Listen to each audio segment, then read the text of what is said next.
What is up, everyone? Welcome back to the channel. In today's video, I am taking an analytics approach to breaking down popular areas of Sarasota, Florida. And for this video, what I mean by Sarasota is the entire county, but I'm not including Northport, Englewood, Venice, the beaches, or the majority of Lakewood Ranch, Bradenton. So this is proper Sarasota. It has Sarasota in the address. Much harder area to navigate. It's not as master planned, it's not as new, and it's not as suburban. So you can't just look at ranking neighborhoods because there's a million little sectors, subdivisions, and boroughs. Because of that fact, I think this is going to add a lot of value, or could add a lot of value, because it's just hard to search this area because it's mainly dictated by inventory on the market versus actually the best place to live if there's no inventory. So I'm going to break down all the analytics, the zip code areas and the regions, the neighborhoods by Z to A ranking, the amount of transactions, the pending, the active transactions, the sold in the last 360 days, all the price points, price per square footage, the year built range, the everything included. I'm giving away a free model that goes along with this video. So I hope it adds you a lot of value. I'm just going to jump into the data right away. Let's get started. Welcome back to the Florida Relocation Guide, your absolute turnkey solution for moving to the state of Florida from outside of the area, the state, or the country. Education, the purchase itself, and all of the logistics. Please use the contact information listed right here. Regardless of your timeline, if you're thinking about making this kind of move, we would love to assist. Secondly, we just relaunched and revamped our new Sarasota, Florida digital guide. It's a fantastic, like 30,000 foot view of the area, absolute free. You can download it at this link, our description box below, or just simply email and say, I want the Sarasota digital guide. Includes a flip book as well. Without further ado, let's hop in. Okay, so what we are going to do structurally here is I'm going to first walk you through the actual zip code geo areas. That's going to be the most helpful way to start this search. And then I'm going to run through some actual search scenarios as you're going out, working through your head right now, single families, condominiums, price points, all that stuff. And then in the last section, I'm going to show you real quick how to functionally use my particular tools, because I'm big on basically, like, I'm not fighting the system, right? Zillow is a great search UI. Realtor.com is not bad. You have the realtor part of using our team. You have this model, how to use all that together. I'm going to show you how to take this one and why it's incrementally valuable, potentially, if you use the correct way, in congruence with Zillow as well. And then obviously you can reach out for any need of our team as well, in addition to all of that. So that's our structure of our kind of four hitter for this video. So first, let's talk geo areas. Looking at the data tool here, I have a lot going on, but I'll walk you through this. So this basically gives you zip code, but that doesn't mean anything if you're not from here, right? Even if you're from here, that's hard to kind of like think through. So I oriented them how people think about this town, right? Downtown Sarasota is an area, so like this one's south of downtown, but like, there's a lot of things south of downtown. So like particular quick hitters of what makes sense for that area, right? So I'm gonna pull these up and kind of show you what's going on. We'll run through maybe a few of them, not all of them, to bore you to death, but that's what we're gonna do first. So you can see here, this is the percentage of the pie of number of transactions. Let's actually switch to this real quick. So sold only, 360 days back from where I sit here on the 27th of July, 2022. This is the total number of transactions, 5,900 records. So this is the percentage of the total pie they were. So there's three that are significantly more significant than the rest. And then it gets like, you can see these get a lot of blend, a lot of 8, 7%, right? You could bring that down if you wanted to, right? So these are pretty similar. So we'll run through the main hitters and see where people are actually doing things versus just saying things. All right, so the first one we have is 34238. So running over, I'm doing mad scientist double screen here. But 34238 in Sarasota sits right here. You can see the red. So downtown is right here. So everything's kind of like, is it near downtown? Is it south of it? Is it north of it? Is it east of 41 or west of 41? That's the trail. Is it east or west of the interstate? And a lot of the towns in that mix, especially if you take out the Lakewood Ranch and Venice of the world. So where this sits is south of downtown and gets slightly east of 41, but slightly west of 75. So good overall area, old school Sarasota, great location on a map. Siesta Keys right here. So the main beach is right here. There's two bridges on to Siesta Keys. So the benefit of this area beyond the Legacy Trail and some golf options is the ease of getting on the South Bridge for Siesta Keys, Stickney Point. So Turtle Beach, Crescent Beach, Siesta Key Beach. So good overall area. This one had 907 of our 5,900 transactions. So 15%, so not chump change. Average transaction at $516,000. Price per square foot was actually pretty reasonable for the size homes. Pretty feasible to get a 3-bedroom, 2-bath. And then the other benefit here, The average build time was in 2003, and not all these homes are brand new in Sarasota if you're not brand new community. So what you do when you zoom in here, you're going to get a lot of that Palmer Ranch stuff. You're going to get, this was master planned, Lakewood before it was Lakewood. So great location on a map, not brand new for the most part beside Promenade Estates, but overall interesting. Let's move on to number 2. So number 2 is also going to be, you're going to see commonality here. So 34231 is going to be, it's going to be a little bit more technically attractive to the general public if you're considering what Sarasota's value prop is. So where one area was here, this one's going to get you west is the name of the game. So being, in my opinion, if you're going to be north or south of downtown, for the heavy majority, going south is going to be a little safer from a overall value and a prop standpoint. Going north is going to get you a little closer to the airport. There's pockets there, but it's going to get you a little closer to Bradenton. South's pretty safe. And this is a gem in the conversation. You're south of downtown, but a lot of it covers west of the trail. West of the trail is basically the closest strip of mainland where you're not actually on the beach because the beaches are barrier islands. This is either you're on the beach or you're not. There's not really like walkable to the beach in essence. So that's why this is so attractive is it's being as west as you can, potentially having a single family home doing that, and then not close to water, but access to functional water. Are you actually close to the bridges that you can use that water? So this one gets you slightly better location, I guess, technically, than location number 1. So covers Gulfgate. And this is going to have like a bougie section. And then as you get a little further south away from downtown, you get a little bit further from what everybody deems important. You get a little bit more affordability. And Gulfgate's cool. So this whole zip code is pretty diverse. Gulfgate's like eclectic and it's a little bit, it's a cool area, very up and coming and very affordable. Nice rental restrictions and all that kind of stuff. This area gets a little closer to like the lower fringes of what people consider west of trail really nice, right? When you get to like Oyster Bay and the landings and you get a little bit by Philippi, it's still great, but it gets a little bit like not as close to Lido and Bird Key. If you get in the middle, you got to drive up to a bridge. So people view it as like slightly downgrade to like a McClellan Park or a Bayview. So it gets very intricate in value. So I don't want to belabor that point, but this one had 807, so just 100 less than option number 1. Very similar price point overall. Now, I'm going to hop over and show you the median here because this one might have outliers in there. A little higher price per square foot, so the average home is smaller. So you kind of see how you can use the model here. Average home is much older. This is going to be a lot of historic, so you get closer to downtown. But if you go, if you click any number in this model, I'm going to try to keep this on track so it's not too much analytics, but if you click any number on my model, all the raw data, and that would be where you can really manipulate if you're inclined to do that. So I like looking at median occasionally where if the average home, really the majority of homes are at 350 realistically, how people think of Gulfgate, and there's like a $2 million property because you get too close to downtown, that's going to skew the average pretty heavily. So I'm going to double click here. I'm going to use price bucket to do my median. And I'm just curious. I haven't run this yet until this video.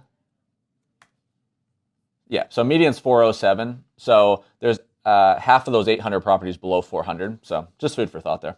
All right, let's do a couple more. So 34232, that is my zip code actually.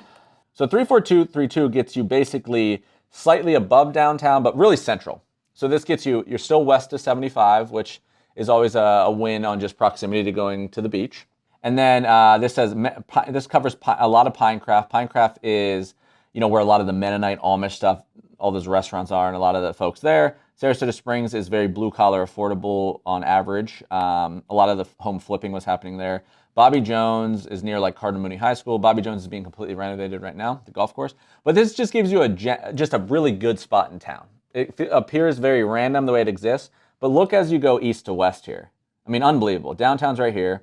Lido, St. Armand's, Bird Key, North Siesta Keys here. So this to me gets you really close to like, you got everything. Everything Sarasota has to offer. Nathan Benderson, Lower Lakewood Ranch and Waterside's here. Venice isn't too far.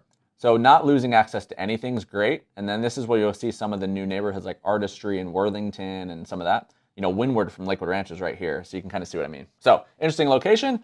Look at that price point. So on average, a lot lower price point. You're going to have a lot of like, look at the size home, right? So a lot of probably let's see. So of those 761, let's see how many are non-single families. So 300 of the 700 aren't single family. So a lot of villas and that kind of thing. So Kind of like a little bit like that 55 and up retirement looking homes a lot of times, but some pocket neighborhoods there. All right, and then this one is also 34235. If we're talking about this one, I'm just gonna do, maybe I'll do 2 more here. We'll call it a day. 34235 is gonna get you a little bit above that. So this gets you where, if you've ever, I don't know if you've ever heard of the Meadows. The Meadows has 2 golf courses, 1 public, 1 private. That gets you above downtown. And it starts to get you on a little bit of the area. It floats where there's some acreage property here. It can get a little bit choppy as far as like average neighborhood value, and you get a little bit closer to Bradenton, a little bit closer to the airport. So that one you want to make sure that you feel good about, like the location and the value. It looks good on a map, but that's the conversation of a lot of people feel like old school Florida is a little bit more the aesthetic is south of downtown. By going north of downtown and staying west, it gets a little bit more like an up-and-coming urban city a little bit. But so anyway, you just want to really, again, Sarasota is difficult. You want to really have, more than anything, maybe experience these areas a little bit before you head over there. But not that far from downtown. It gets you very close to UTC, Lakewood Ranch stuff, which is really up-and-coming. So a lot of people do find that area interesting. And the Meadows, you either love it or you don't, and a lot of people are really into that area. Meadows is like a huge neighborhood. So let's do one more, 34236. So Sarasota technically covers, so Sarasota County splits at Longboat Key in the middle, but I'm not including beaches technically. So 34236 basically covers Westa Trail, north of downtown Westa Trail, and then it bleeds to these areas, right? Bird Key is probably one of the most popular neighborhoods in Florida. Look at that location though, unbelievable. And then St. Armand Circle has like a little bit of offshoot like Lido Key living. So this area is obviously gonna be a lot higher price point, but you can see all that has to offer. So that heart of like, people consider it like, if you Google like best places to live in all of Florida, especially Sarasota, the best part of people consider Westa Trail, big lots, single family homes, great school zones, and close to literally everything. In my mind, it really exists right about, now it's opinion based, right? Cherokee Park covers this area, and it gets to like, maybe Coconut is the cut through street here. About here.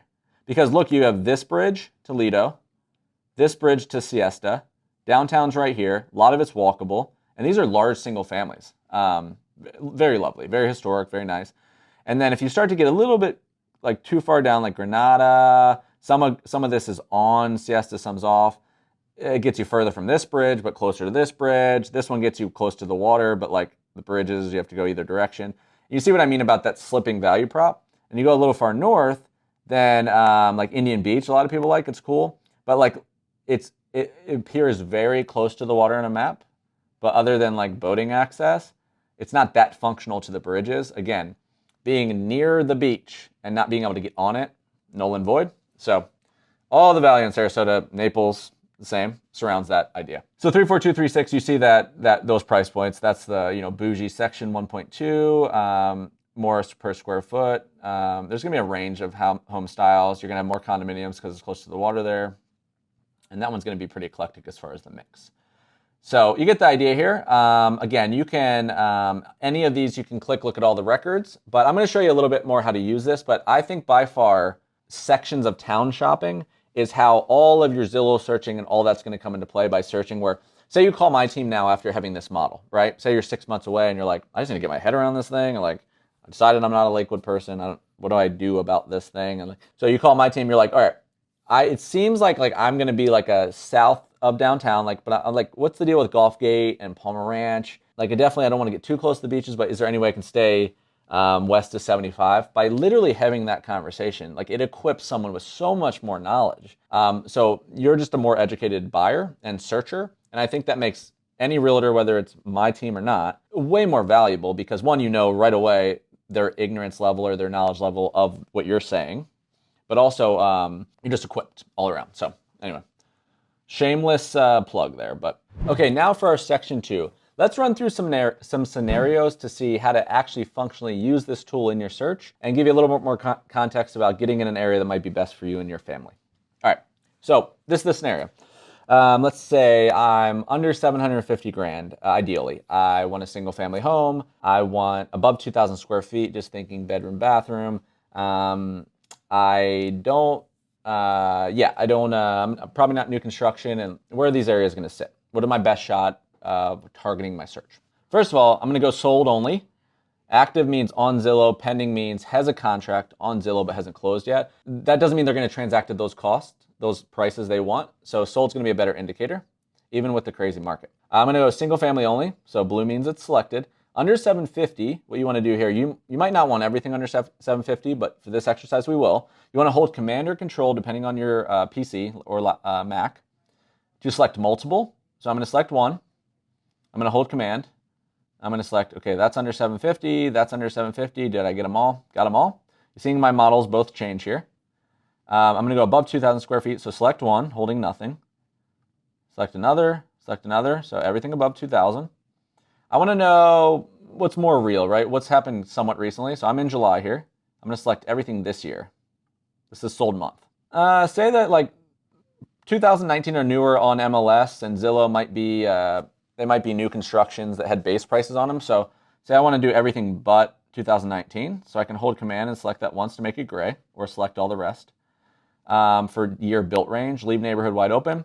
So you see right here that, I'll take away my percentages for a second, but you see right here that this is over the entire last year, 360 days of 5,700 records. 239 only existed in that criteria.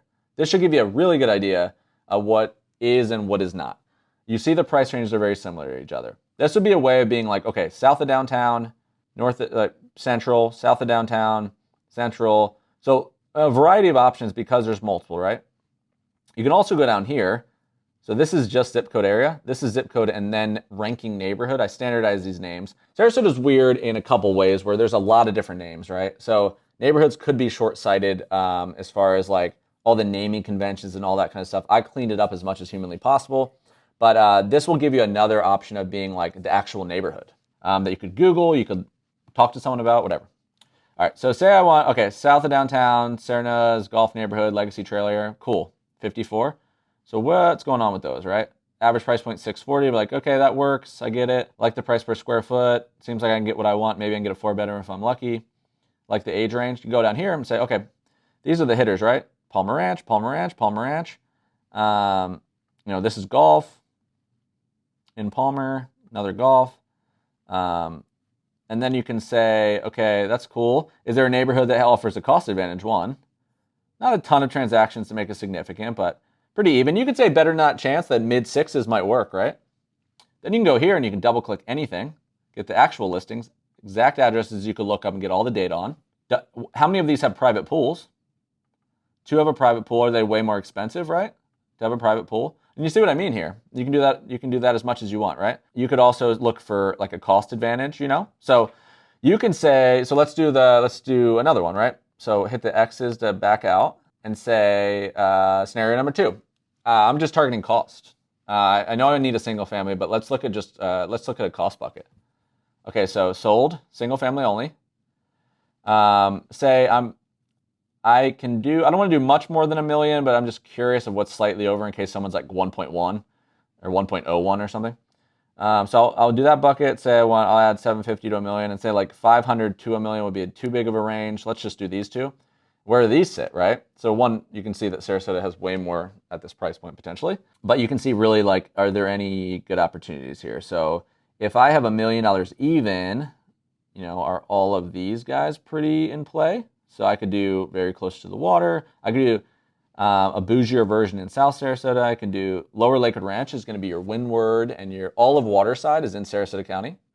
So your Windward, your Lake House Cove, your Shoreview. You can see where the better chance to get bigger home, more bathrooms. Look at these two that I just named here. So this would be like, junior Lakewood Ranch basically. So you could do that. And let's do one more, but you kind of get the idea. So I hope that's helpful. Let's say I am going to either vacation or I want to entry level into a condominium. And I'm not really looking for like villa style. So we're just going to stick to a condo here and not a condo hotel. And you could say, and these are non-beach, right? So it'd be interesting to see what's here. So you could do sold, condo, but you see that Bird Key is a big hitter. And you could say, the cool thing is here, like, so that average is 1.2. But you could say, in that same area, is there a 500K? I don't know. So Bird Key goes away if you select that. Bird Key comes back if you select that. So over 5, but under 750, 131 of the 355 records are there. So you could get that area that was like average price point without condominiums at 1.2. Bird Key's a 1 point, yeah, it's pretty much condos, but $1.2 million average, and you be it there at 750. So you can get these arbitrages of like best areas for a single family and a non. But yeah, that's the way it works. So show you kind of like, you get all the neighborhoods here. You can do whatever you want. You can search by neighborhood if you know it by name. You can search by year range. You could say, I don't like, I really hated all those floor plans that were built in like 2005. They were boxy. I had 2 living rooms and a chunky kitchen, and like these things are selling for $1 million. And I don't want to remodel it. So what I would do is I would probably say 2015 and newer. You're going to get some new neighborhoods that float in here. MLS is very short-sighted when it comes to new construction.